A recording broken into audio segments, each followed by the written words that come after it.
Whew. Are you ready? 'Cause I'm ready. Let's get this started. Season 1 of Soul Operator is based on gameplay of the solo TTRPG Welcome to the Habit Trails by A. Yoland, and is distributed under an attribution, non-commercial, share-alike 4.0 international license. Like the game, this season will feature horror-typical themes as well as isolation, derealization, grief, and paranoia. For episode-specific trigger warnings, or to purchase the game for yourself, check out the description of the episode. Listener discretion is advised.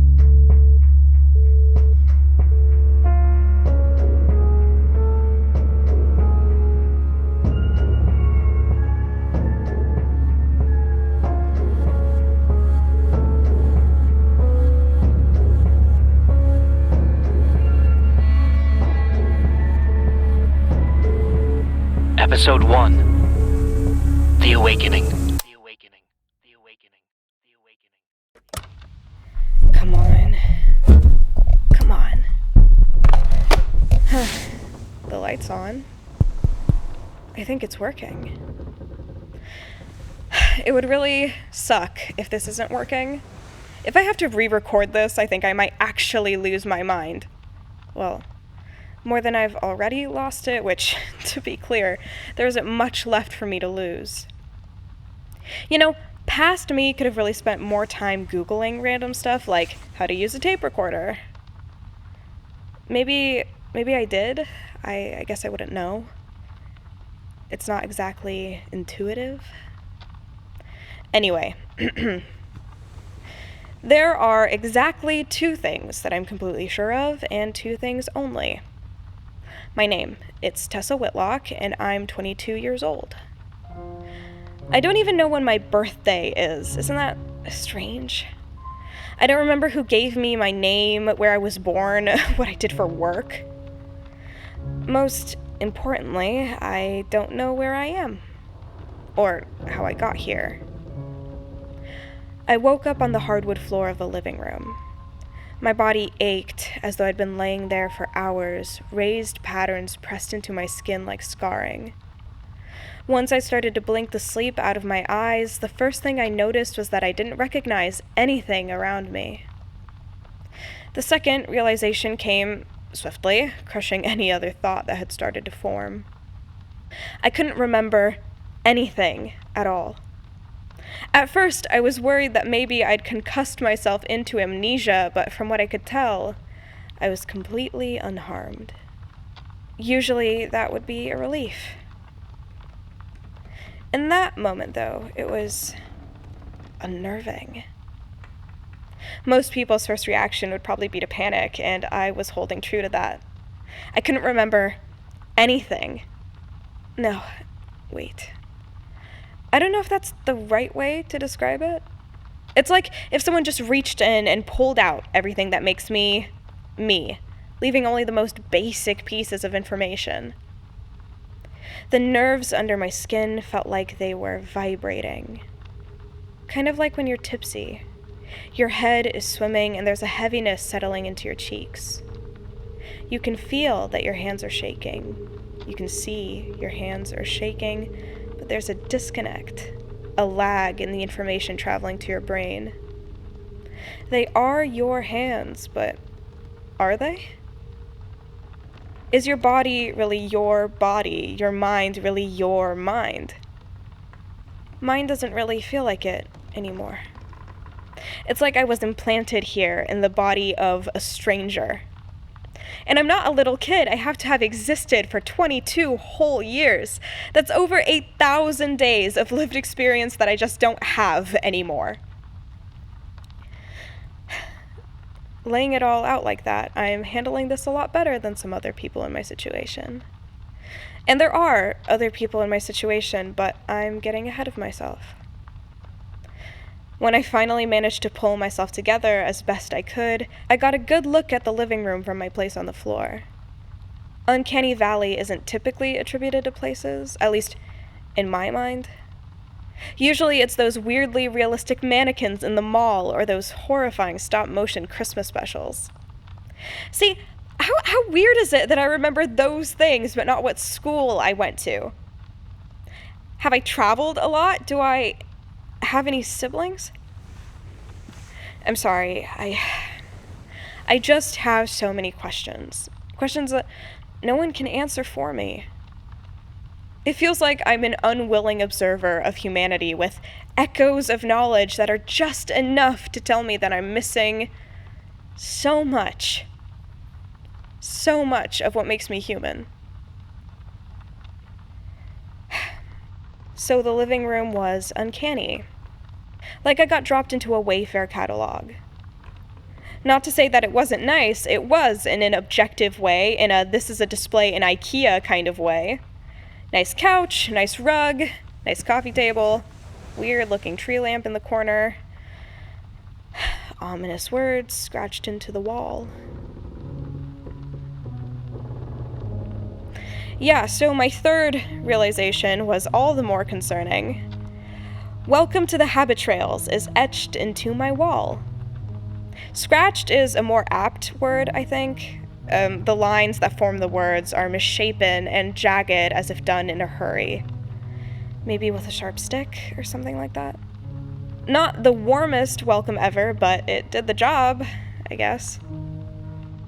The rest of the house was just as wrong as the living room. And by wrong, I mean largely normal, but not quite right. For example,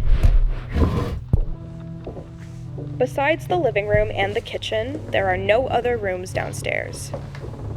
There are blank stretches of wall where someone might expect there to be a door, but instead, there's just nothing.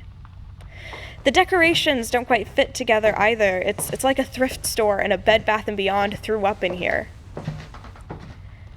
Some of the stuff, like the weird tree lamp in the corner, looks like it belongs in a Great Wolf Lodge or some other themed hotel/water park. Not a house. There are 2 bedrooms and a bathroom upstairs. One of them's locked, and I definitely don't know how to pick a lock, and not just because I've lost my mind. The other one's quaint. Can't complain too much about it, except for the fact that there are no windows. Forget blackout curtains, enjoy the pitch black darkness of drywall and whatever else houses are made of. The hallway leading up to the locked bedroom was inexplicably empty. It's like when you load into a new area in a game and the assets just don't load right. Not even the light switches work over there. Part of me wonders if that just means that the area isn't active yet. Habit Trails is the name of the neighborhood, I soon found out. And this is a neighborhood, I'm not just in a house in the middle of nowhere. Once I'd been sufficiently creeped out by the upstairs, I hurried back down to the living room and what looked to be the only sunlight in the house. I peeked out of the windows and I was met with houses across the street and to either side of me. It wasn't the best vantage point, but there was no way I was going outside. Not yet. From what I could tell, inside the house, I was safe. Nothing had jumped out and tried to kill me. Yet. I really tried not to think about the fact that the houses all look the exact same. I was sitting on the couch just staring. After taking stock of the house and its amenities, there was nothing to distract my mind from the reality of the situation. I wondered what I must have done in my life to lead me to this moment. Am I being punished? Is this what it means to be forsaken by whatever higher power decided that it was entitled to me? Did that even matter? It didn't take long for me to meet the neighbors. It took maybe 30 minutes after I'd woken up for someone to knock on my door. When I looked out of the peephole, I was surprised to see a normal human boy. He had a backpack in his hand, and he must have heard me shuffling behind the door because he waved at the peephole and smiled in a charmingly sheepish way. I was slow to open the door, obviously suspicious, and there was no denying the twinge of fear that pulsed every so often in the pit of my stomach. He introduced himself as Nathan Sutter from the house to my left, but that I could just call him Nate. He looked to be around my age, if a bit older. Much taller than me, but that wasn't exactly a challenge. His clothes hung loosely on his frame, almost drowning any discernible shape of a body in fabric. And there were bags under his eyes, which were almost completely hidden behind a pair of glasses that didn't quite suit his face. And he was real. "Welcome to the neighborhood," he said, his welcome much nicer than the scary writing on the wall. He held out the backpack to me. To be honest, I was more surprised by the accent, which I will not try and replicate for you. That would get impossibly old so fast. "The houses are always so disorganized when someone new moves in. It'll take you a while before you find the useful stuff, so I made you a little care package for you to help you get settled. I know this must be pretty weird." Weird? That was the understatement of the day, but I guess I have a pretty limited data set. Sorry if I sound like I'm repeating myself about this whole no memories thing. Believe me, I was way worse the day I regained sentience. I feel like I need to keep clarifying how little I understand to you so that you, whoever you are, understands me. Well, let's be honest. If you're here, you understand because the exact same thing happened to you. And if you aren't here, then I guess that means I made it out. Or at least the tape did, but I'm really going to hope that it was me and that I gave you this tape as evidence. Oh, maybe you're a movie studio or something and I'm getting paid insane amounts of money to share my story. Nate went on to tell me a little about himself. He was here with his younger brother, and they'd only been here for what he could tell to be a few weeks. It wasn't like there was any real concept of time. It felt like he was trying to feed me information to cling to ground me in the moment. I can't imagine what I must have looked like to him. I haven't asked. "The thing in the sky that's like the sun, but probably isn't the sun, goes up and down at pretty standard times, but there's no real way of keeping track. Someone tried to build a sundial one time, and the sun changed the direction that it would rise and fall from. Screwed up the whole experiment." As he was telling me the story, I noticed that there were other people around. I guess I'd been so freaked out before that I just kind of blocked them out.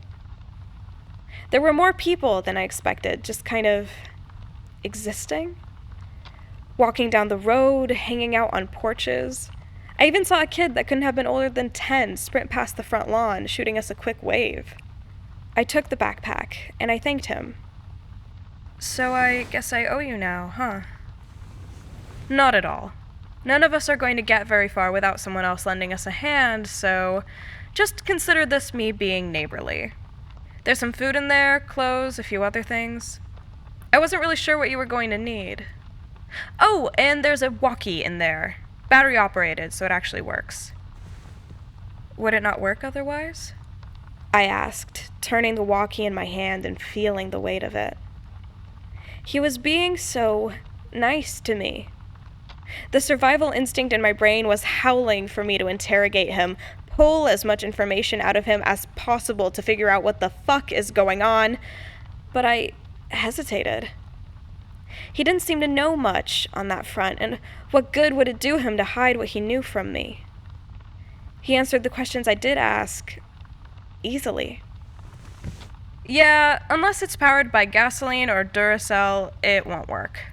It's super analog. Have you seen the generator downstairs?" "I haven't been down there yet. If you want, I can show you how to jumpstart it in case it shuts off. Happens every so often, and it's a pain to be without light out here. Not super safe, either." I really wanted him to mean that in a "you might trip and fall on your face" kind of way. But something in my gut told me that he meant it in a "bad things could happen to you in the dark" kind of way. Not super comforting, but I took him up on his offer. Like I said, this was all a few days ago. Since then, I've met his younger brother, Dean, but besides that, I've pretty much kept to myself. Nate mentioned that they have something like a de facto leader, Sandra. Eventually, they were going to have a get-together to introduce me to people and get me fully settled, but it seemed like everyone understood that I was going to need time. I don't know if I've ever lived alone before. I wonder if I would have been the type of person to prefer a roommate, or if the overwhelming loneliness I'm feeling right now is just a fun bonus to my self-imposed isolation.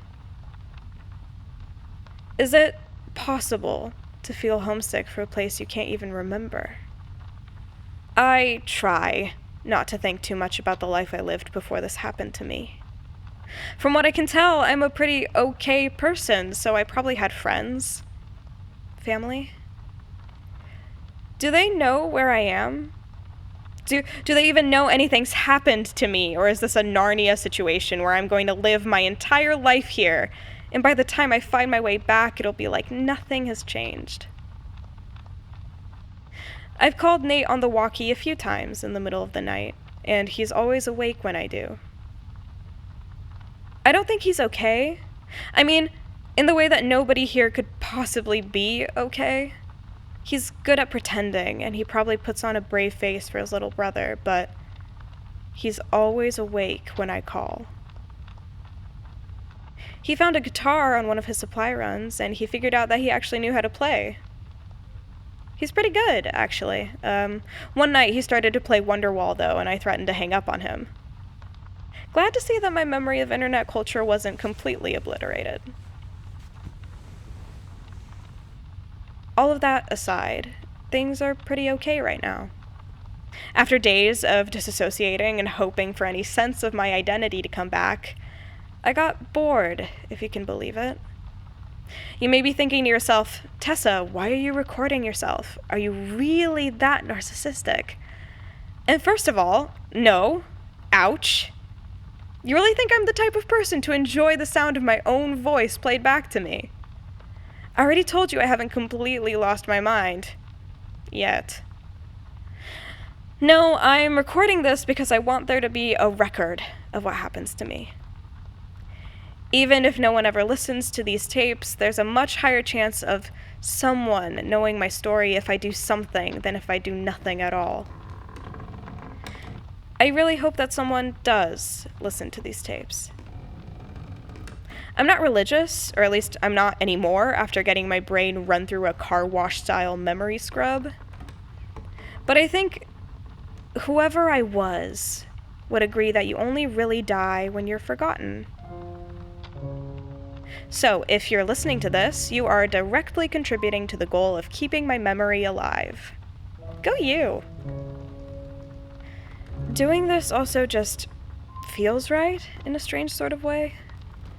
I definitely haven't used this sort of equipment before, probably because it would have driven me insane, but telling a story sounds exactly like the sort of thing I would do. There are bigger problems for me to worry about, though. A looming threat on the horizon. This morning, I managed to get up into the attic. That place is a mess. That's not the important part, but just imagine an attic from one of those TLC shows about hoarders. The point is that from the attic, I was able to climb onto my roof.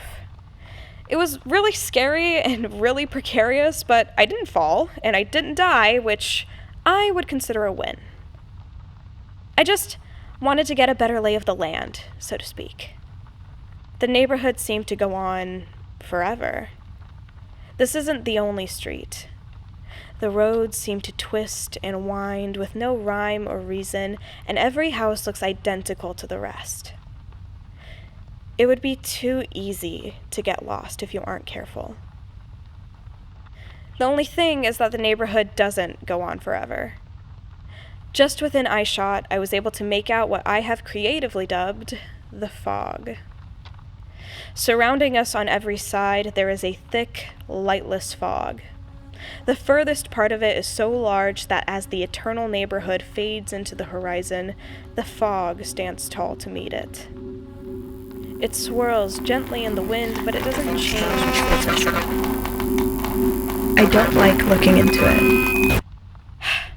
Anyway, since there's no such thing as a calendar anymore, consider this day one. Yeah, okay, I know I woke up a few days ago, but those days don't exist to you since I didn't record them.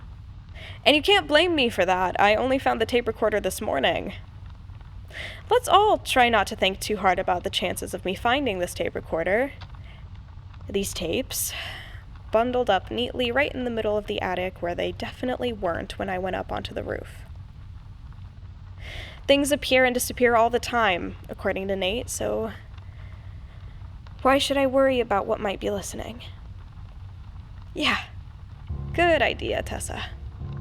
Oh, no. This is not going to be past me talking to future me.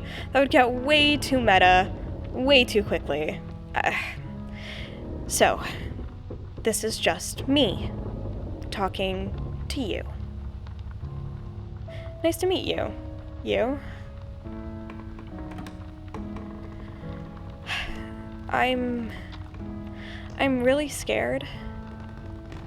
I don't want this to be where I die. I really hope you are a movie producer.